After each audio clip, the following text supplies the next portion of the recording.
Greetings, geeks! Welcome back to The Layman's Perspective, the show where I up my production value for your viewing pleasure. Today, we're going to be talking about Falcon Winter Soldier Episode 5, the longest episode we've gotten yet, so we've got a lot to talk about. If you haven't watched the episode yet, I don't really know what else to tell you except to go watch it, you sadist!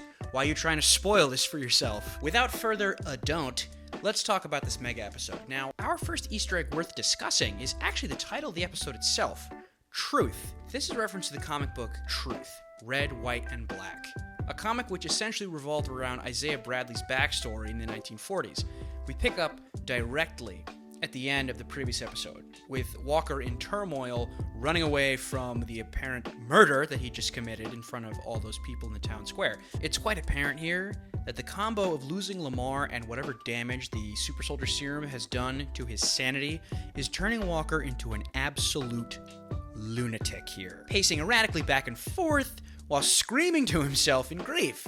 If I'm not mistaken, in this scene, I believe that we can hear a melancholic echo of the score from Civil War, and believe me, this is not the last time that movie is referenced. Sam and Buck cautiously approach the deranged man, and they're trying to talk him down, right? And while it kind of works for a little bit, he flies off the handle when Sam demands, like, dude, you gotta give us the shield. They start fighting in a 2-on-1, which I clearly saw as a kind of warped echo of the final showdown of Civil War.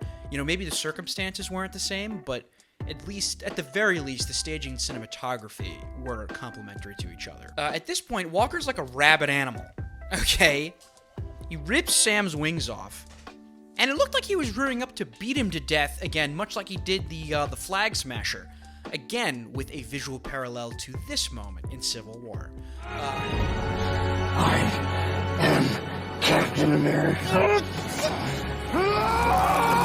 Yep, that's my Captain America right there. That's...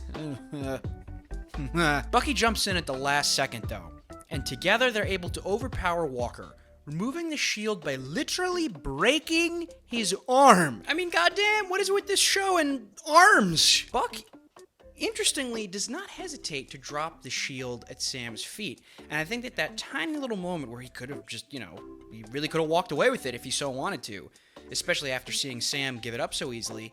But it really shows that he respects Steve's final judgment / decision on the matter wholeheartedly. In our next scene, Lieutenant Torres arrives as Buck departs to hunt down Zemo. And we get a couple of things here, okay?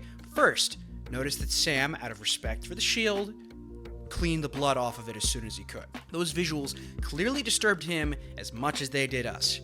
Second, it doesn't look like he's told Torres, or anyone else for that matter, how close Walker just came to killing him and Buck in the warehouse. Walker's seemingly only in trouble in the next scene for his antics in the square.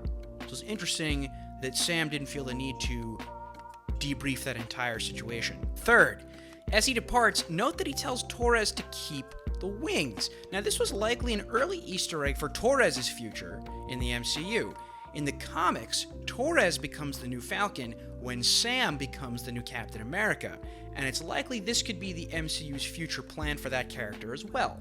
We then cut to Walker at a military hearing in Washington, D.C., where, while he's told that he won't face a court-martial, he is given an other than honorable discharge, and he's kind of stripped from all of his military status. He leaves in a huff, and outside, he laments to his wife that they don't understand what it takes to be Captain America. Now, this kind of made it seem to me like Walker didn't really regret any of his actions. A rather problematic and disturbing notion, considering that he beat a man to death with a frisbee. And then a new character approaches the two of them. One Julia Louis-Dreyfus, as an individual named Contessa Valentina Allegra de Fontaine. Whew! That's a mouthful. In the comics, she's also known by the title Madame Hydra. This was probably the cameo, right, that the directors were hinting at. Sorry, all you guys who wanted to see Black Panther or Old Steve or Wolverine show up. This is who we got. But it's still exciting, though. The character has a rich history in espionage and kind of secretive politics, working as a Russian mole within S.H.I.E.L.D. and then later within Hydra. I think they're obviously setting up to be a larger, perhaps reoccurring villain. Dreyfus is set to appear as the same character in Black Widow later this year in July. Many are also already speculating that she could also have a future involvement with the Thunderbolts. Don't worry, we're going to talk about them a lot in a little bit. She not only tells Walker that he has attracted the attention of someone, but also reveals that she has an unsettlingly complete understanding over everything that's happened in the show so far, including the fact that he's taken the serum and lost the shield. We don't know how she knows all that stuff just yet.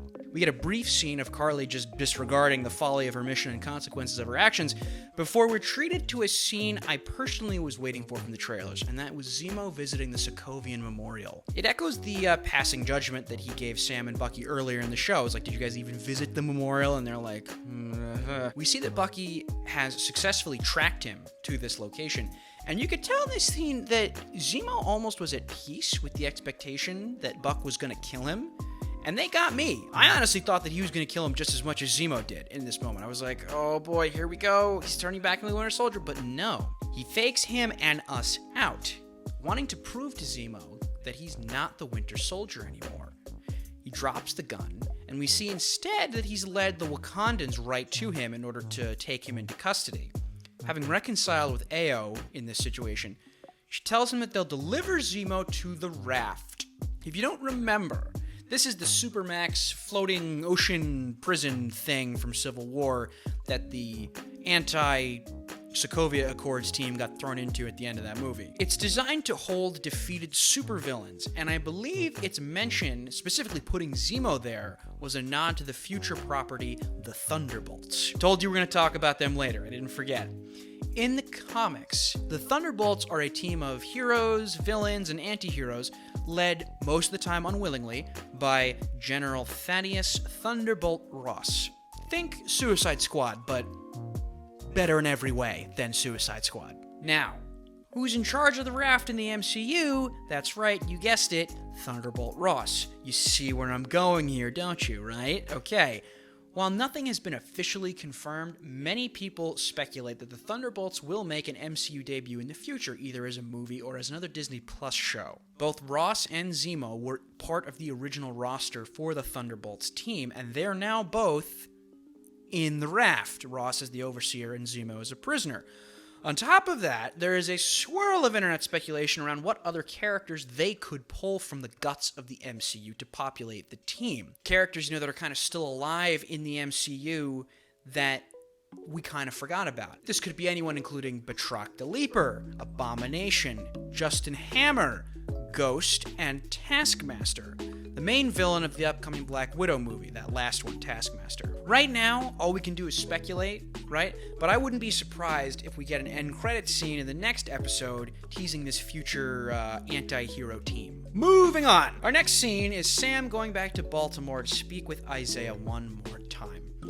He wants to know why Bradley didn't just become the next Captain America. He doesn't understand, and he wants to. So Bradley proceeds to give Sam and us his story. He explains that himself and a group of his friends were injected with different versions of the serum under the guise that they were all just tetanus shots, essentially making them lab rats. They went on various covert missions, all completely hush-hush top-secret government stuff, before some of them were captured and held in a POW camp.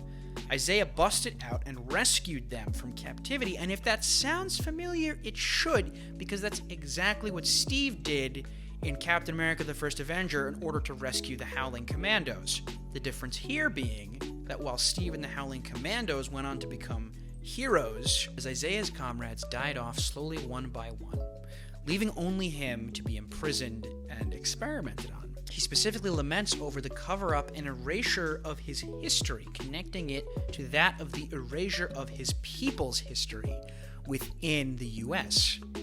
Overall, it's a very deep, poignant, layered conversation. Quite topical considering what's going on right now.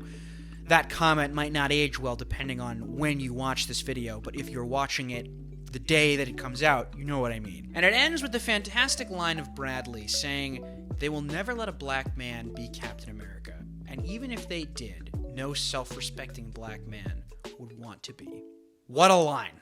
And before we go any further, okay, I don't want to see or hear a single person in the comments or on social media complaining about how Captain America is being politicized here, okay? I can't think of a single hero in any comic book, DC, Marvel, whatever, whose roots and history are not more strongly connected with politics. The hero's name is Captain America. Think about that, okay? When you have a country in your name, I think it lends that your hero mantle is going to be politicized a little bit. I think that's expected. Anyways, it was an effective political commentary here when you stop to think about it. Of course, a black hero would have a different relationship with the iconography of America than a white hero would. That's a powerful notion, and it's one that you can see affects Sam emotionally and intellectually. He goes home to contemplate Isaiah's words, and also to aid his sister with sprucing up the family boat that we saw in the first episode. He calls in some local favors, and they all start fixing the boat when Bucky shows up, okay? In the earlier scene at the Sokovian Memorial, he spoke to Ao and called in one last favor, and we see that favor is presumably the Wakandans having constructed Sam a new Falcon suit. We didn't actually get to see inside the case all Pulp Fiction style, but oh my god, am I hoping and praying we get to see a vibranium Falcon suit.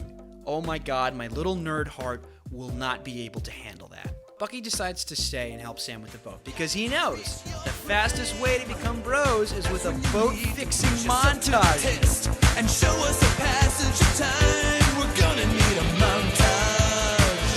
Ooh, it takes a montage. The next scene is Walker briefly visiting Lamar's family, whose grief seems to drive him ever so slightly further into insanity. I mean, just look at those haunting, dead eyes. And we also get a revelation about Sharon, and also a good reminder to always watch these episodes with your subtitles on. We see that she hired Batroc, I'm not doing this again. We see that she hired Barney the Leaper for the job that we witnessed Sam stopping him in all the way back in episode 1. Also, that she's hiring him again, this time to arm Carly and the rest of the hash-slinging slashers. Why is she in cahoots with the villains? Is she playing both sides of the situation here? Is she the power broker? I honestly have no idea. You guys, I really don't. And to be honest, I'm kind of content to just wait and see what unfolds in the finale. We cut back to Louisiana, where we see Sam and Buck are talking while practicing with the shield. Although to me, it kind of seemed more charmingly like two bros having a catch outside while, shooting the shit, And the two bond here. Buck apologizes to Sam here for not understanding his internal conflict between his race and the shield's legacy. Buck laments that the shield and its history mean a great personal deal to him, which is why he took its retirement so personally. And then Sam returns the favor by offering Buck some counsel. He advises him to stop avenging and start amending, to interact with the people on his amends list, not to better his own life, but to better theirs. Two bros then high five over a good heartfelt bro talk. Sam then starts an intense workout regimen because he knows the fastest way to become Captain America is with another montage. If you want to go from just a beginner to a pro, you need a montage. Even rocket Honorable mention to @ChrisRayola for catching that as Sam trains to be the new Cap, his nephews literally call him Uncle Sam. Get it? It's America. And the episode comes to an end with Sam gearing up for what comes next, while Carly and her followers, freshly armed by Batroc, mount their assault on the Manhattan headquarters of the GRC. But we're not done yet, you guys, okay? How many of you didn't know that there was an end credit scene with this episode, huh? I bet that's news to a few of you, if WandaVision is anything to go by. Yes, we get a quick scene of John Butthurt Walker. I'm really sorry, Wyatt Russell. You're a great actor. I just don't like this character, man. Forging his own shield, okay? Now, no. Obviously, Walker does not have his own supply of vibranium, so this is just a regular metal shield. But it points to his psychosis and his obsession with the mantle of Captain America. Then the episode ends. Now, I personally think this was my favorite episode of the show so far, okay? Maybe the finale will be able to top it, but there was just so much to love here. Buck, and especially Sam, have gotten so much needed character development, and this episode felt like the culmination of all of it. Their conflicts are very close to being resolved, their arcs have been very satisfying to watch play out, and their buddy cop bromance is as adorable as I ever could have dreamed. Going into the final episode, I'm looking forward to seeing the final conflict of the show. But specifically, I want two things. Okay, one, I really want to know what the hell is going on with Sharon Carter at this point. And two, I really, in my heart of hearts, want a Thunderbolt teaser in one of the end credit scenes. We're gonna have to pray. Let's obviously not get our hopes up, but maybe, just maybe, that's what it'll be. That's all I got for you though tonight, guys. You guys know the drill. Please leave a like on this video if you enjoyed it. Share it to a couple of your friends if you think they'll enjoy my channel. And if you aren't subscribed already, you should subscribe because I will live longer if you do, and that is a fact, and you cannot tell me otherwise. Always remember, you guys, time is your most valuable resource, and I'm always happy that you chose to spend some of it with me. I'll see you guys next week for episode 6.